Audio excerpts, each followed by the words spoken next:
Welcome to yet another video in Java 8 series. This series is going to be about Java 8 features. So whenever you go for an interview, whether you are a fresher, whether you are an experienced candidate, this particular question is definitely asked to understand whether you are already aware of Java 8 features. So this is an 100% surely asked question by an interviewer to test your knowledge on Java 8. So this is one of the important feature which has been introduced as part of interfaces. So let's check default method in an interface. So they are tagged default. When you're creating a method inside an interface, they are tagged as an default, and you doesn't need to specify any modifier such as public, static, private or protected, because they are default, they are public.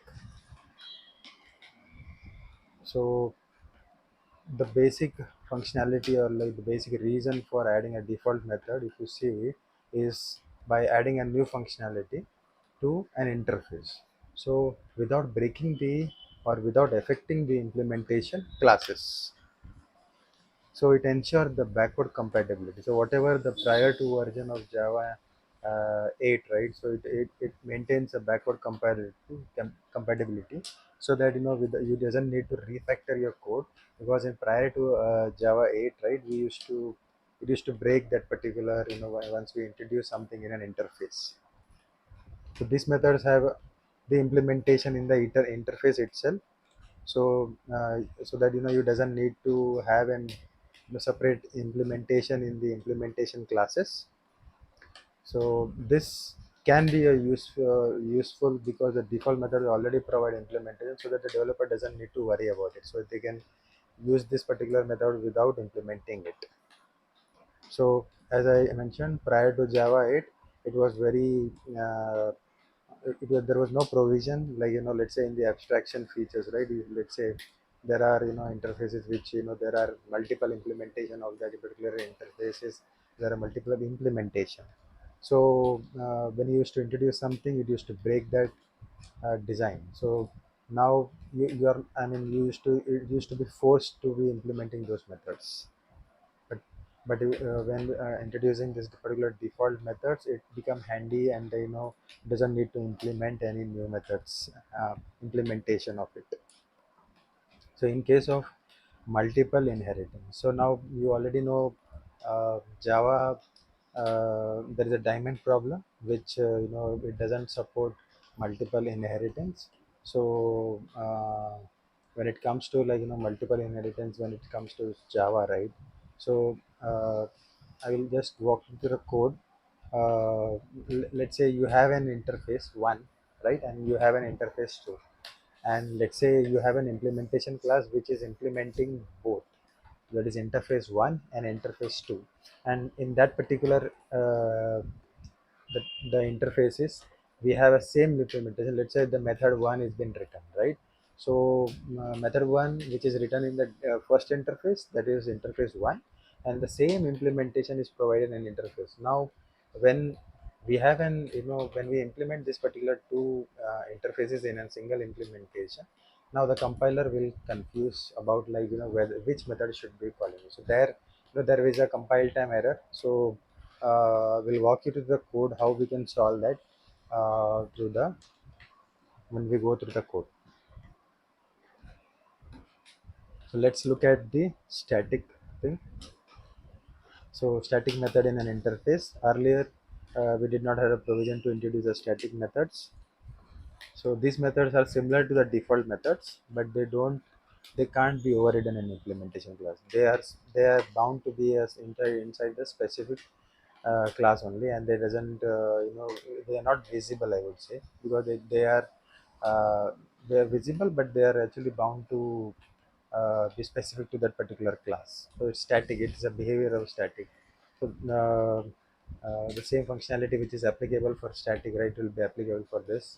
So uh, aren't available for an implementation class by default, right? So the reason for adding a static method is that, if the implementation class are, poorly maintained, right, so it might produce undesirable result. To avoid this, it was static methods has been introduced. So static methods allow you the developer to group related methods together within the class within the interface without creating an object. So which will can increase the design cohesion. So uh, what happens is that let's say you want to introduce some functionality and that particular at the root level, right, at the interface level. Then what we have to do is that we can introduce we can perform that utility methods for activity inside that, and then it can be defined in the static method, so it will act as an utility method, and then we can achieve that functionality without creating an object of that. So to use static method, developer can add static method before like in any other signature method signature, which tells the compiler that these methods belong to a class, not an instance of a class. These methods are only visible to their interface and and are often used to as an utility methods like adding elements, validations, collection sorting, null checks, etc. So this helps to group related utility methods without creating the artificial utility classes. So it actually reduces dependency also, so that the that you doesn't have to depend on any other things. So let's look at the so if you see here, I have an interface over here. So this is an interface. The first interface, if you see here, I've defined both static and default method. First, we'll look at the default method. So if you see here, I've provided a system.out.println Java interface over here. So I've written, go ahead and written the implementation over here. Now this interface is implemented by this particular Java implementation class. Okay. So what I have done is that I've implemented it. So what happens? So if you see here, I've instantiated a method over here, object over here for that with the implementation class by taking the reference or the instance variable of Java interface. Now if you see here, this is the default method, so I will be able to call this particular method from here. If you see here, so this will be referring to that same default method. So in this way, we can actually make use of that particular default method, and then it doesn't need to implement, and then we can use it over there, right? So without breaking the functionality. Now let's say uh, we have uh, let's as we discussed about the multiple inheritance scenario, right? We'll take a look at this, right? So let's say I'm implementing another interface, right? So if you see, I have another interface which is interface number 2, right?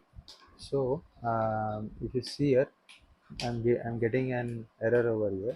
So I need to implement that particular method. So so here if you see, it is showing that there is an ambiguity problem, right? So if there is an exception, if you see compile time error. Okay.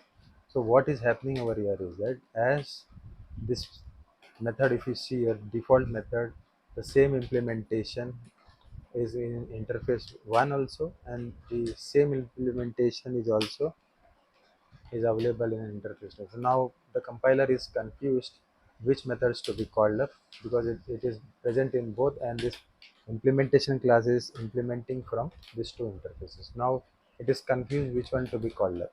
The solution to this is that we have to override this particular default method. So once we override this particular default method, we will be able to we will be able to call that particular specific interface level implementation. Let's say uh, you wanted to call the method which is available in the interface 1, right, instead of interface 2.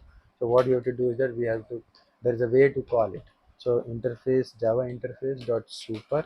So super is an keyword over here. So this is an mandatory thing which if you want to call that particular method, otherwise compiler will not be able to understand which method to call up. So similarly, if you want to only call the interface method 2, right, so we can comment it out this one, and then we can enable this one, right?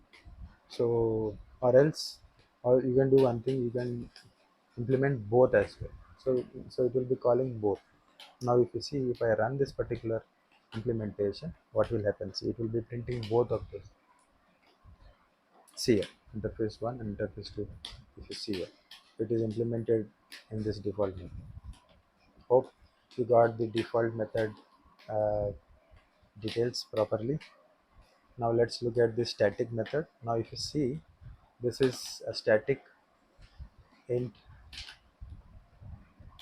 sample multiplier, static multiplier method. So I've written an implementation over here. So this is a class level thing. So what uh, earlier, prior to Java 8, there was no provision where we can write this particular static methods. Now, as let's say, I told you, right, this can be a utility method which can be added up, and we want to perform that particular implementation without being dependent on that, and without, it can be grouped into it.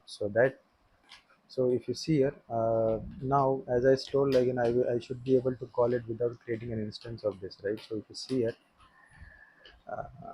let's just copy this particular thing, and then if you see, I will be able to call this, right? So I'm passing 1, and let's say, let me pass it 2 comma 10, right? So I will assign it to one of the variable value, and then I will print it. We'll see the output, what it comes. So if you notice, I've called this particular method without creating an instance of this, right? So let me run this, see the output. So if you go to this particular method, I've provided an implementation, right? Hope you got the default and static methods details properly, and you are able to understand the concept. Thank you for watching and video.